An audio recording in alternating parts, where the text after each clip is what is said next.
mabasag. Bitawan ko yung baso, O, ma. sige, wag mo nang hawakan yan at baka mabubog ka. Ako na magliligpit. Sige na. Ayan! Sige! Sirain nyo lahat! To, marami pang baso dito, oh. Sige, basagin ninyo to. Mga mayayaman kayo. Marami kayong pambili, eh. Panay kayo sira ng mga gamit dito.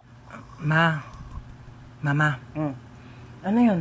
Ano po, ma? Anong kailangan mo, nak? Mama. Mama.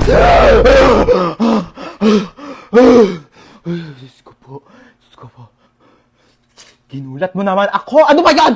Good morning, anak. Tapos na ako magluto ng breakfast. Kain na tayo sa baba. Naantok pa ako, ma. Ay, naantok ka pa. O, sige, matulog ka lang dyan. Bumangon ka na lang pag di ka na inaantok, ha? Sige. Sige.